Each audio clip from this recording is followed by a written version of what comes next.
name is Reginald Singleton, and I'm here with Coach Davis of the Urban Youth Academy, and we're here by the batting cages of the academy. Now, Coach, we're going to ask you some of the questions that deal with the sport of Major League Baseball. Okay, first question, Ian Kinsler, former second baseman of the Texas Rangers, was traded to the Milwaukee Brewers, and then in a radio interview, he said that his former team was going to go 0-162. So, in your opinion, what do you think about players going after getting traded from their former teams and then bashing them afterward? Well, that's something that you never like to see happen. I mean, we never know what went on behind closed doors to make him feel that way. But all they do is add bullet board material, maybe fuel the fire of the Texas Rangers. But at the end of the day, there's so many games in baseball. It'd just be a blip on the radar. I mean, they're professionals, so I don't think it'll affect either side. But like I said, when they do play against each other, if they do or when they do, it could add some little fuel to the fire. Okay, so in your opinion right now, what is your view on the sport of Major League Baseball using instant replay? I'm an old-fashioned baseball guy. I like to leave it to the umpires. I think the game is long enough, but I do see the rationale of one instant replay. There's so many close calls, so you want to get it right. So it looked like that's the wave of professional sports. So I think they will have to implement it. I mean, they are implementing it. So I'm willing to kind of conform and go along with it. So I just don't want it to drag the game on longer. So if they get it right and get it quick, I'm all for it. Okay, last question. Russell Wilson, of course, he said that he was gonna go to spring training to play for the Texas Rangers, and of course, Jameis Winston, quarterback for the Florida State Seminoles, he's playing baseball for the school's baseball team. So do you think that football players such as those two are capable of having success in Major League Baseball? Well, they're athletes. I mean, it's not the first time. Deion Sanders played both. Bo Jackson played both. I remember when I came up, Terrell Buckley was at Florida State, like James Winston. He played both. It goes on and on. So they're not the first ones to try it. They're athletes. My thing is, it probably depends on the position you play. If you play up the middle, it'll probably be a little bit harder because those are positions that you have to get a lot of reps, short second base. Now if it's something like, I know Tracy McGrady trying to play, he's a pitcher, you probably can maybe be pitch if you come in and maybe middle relief and close. I think it would probably be hard to be a starter moving forward. But like I said, players done it before. Brian Jordan is another one who played for the Falcons and played for the Braves as well. So it's hard, but I mean those guys are probably baseball players at heart. I mean that's why they're doing it. Baseball is a sport that is not something that, okay, I'm a football guy and I'm gonna just run out and try to play baseball. Usually they were baseball players initially, and they was just good at another sport like football or basketball, and they still have that baseball love within them. So that's how I look at that. Even Tracy McGrady, I know I talked to him before, and he said baseball was his first sport. He just grew so fast, and he was so good at basketball, he kind of got steered that way. So he's a baseball guy at heart. All right, Coach Davis, thank you for your time. I appreciate it. This is Reginald Singleton signing off.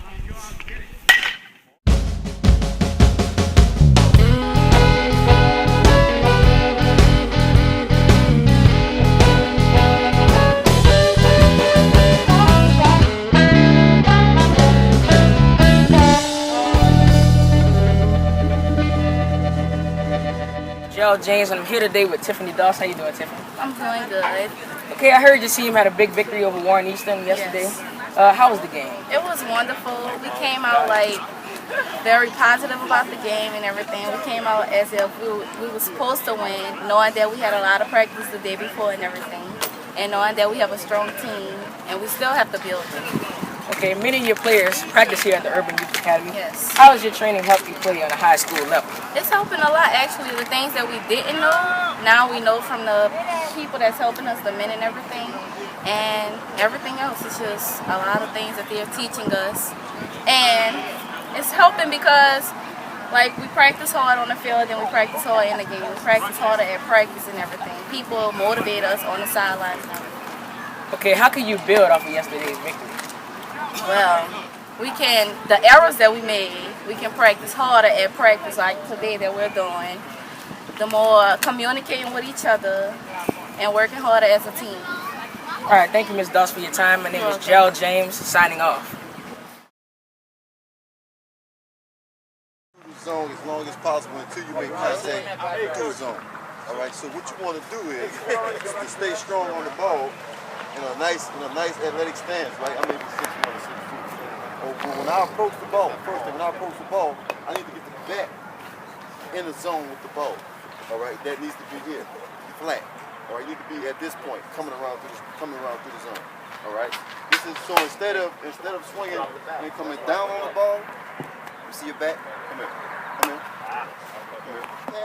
And you get that bat flat so you can get through the zone, stay on the path of the ball, through the strike zone, foul through your head down. Once you make contact with the ball. All right. So that's what we're gonna do. All right. First drill we're gonna do. How many guys do we have in the? We got the young guys in there. We're going to split you guys up. We're going to have some of you go on the far end over here. All right? We're going to do a lot of soft toss because we want you to work on your swing plane.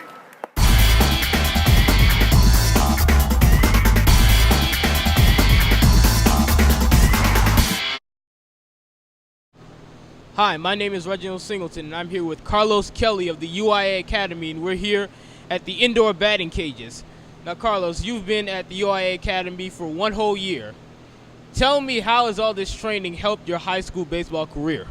All this training helped me stay prepared for the season. So I felt like I was behind. So when I went to high school, I felt like I was in front of everybody because all the help they gave me here and all the stuff I've been doing over the summer. So when I went in there, I was ready to play games.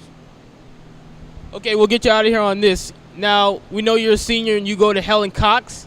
What are some of the colleges that you've been looking at, and what major you want to have a degree in?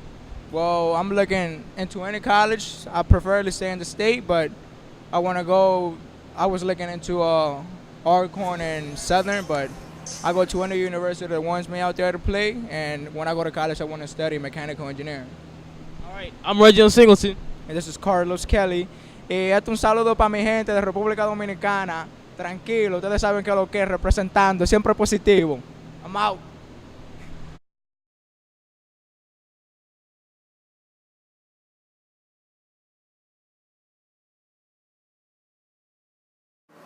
Here at the Urban Youth Academy in New Orleans, Louisiana, I'm Darren Sienna Jr. here with Coach Dale Brock. Coach, my first question for you is, what do you see from the players today, such as your outfielders, your infielders? What kind of work did you see? Well, today we focus a lot on fielding ground balls from the infield and outfielders, and from there we brought them into the outdoor and indoor hitting cages. Work on their, as we do a lot here, their swing plane, and a lot of kids have a large stride. So we try to focus on those two things, their swing plane and their stride. And based upon my last question is, when a coach teaches a player a certain technique, he's told one thing, then he's told by another coach another thing. How do you help teach people? Well, there's a lot of different hitting theories that coaches that have from time to time. What we try to do here is basically work with what the kids does naturally, you know, and we try to focus in two areas: their hitting, swing plane, and their stride. We find a lot of kids they overstride, and their swing plane. We try to work with that. As I said, there's a lot of theories. We hear a lot of kids talk about their hips and but if you do certain things right, the rest will fall into place. So we try to just focus on what they do naturally and just tweak it from there. We're going to host our academy here. We're going to be hosting a coaches clinic for NOLA coaches, playground coaches. You know, most of the coaches in playgrounds are parents, and they're doing the best they can. But we're hoping to at least bring as many people as possible on the same page. So we, you know, we'll be introducing the coaches, parents, coaches/parents, to some of the techniques that we teach here. And upon having a coaching clinic, do you possibly believe that there will be a women's coach come into the fold? Oh, sure. Oh, sure. I mean, it's inevitable. Sure, there's a lot of good lady players. Even we see high school softball. I mean, there's a lot of girls that we think have a lot of potential. And playing college ball and college softball. That is. Yeah, sure.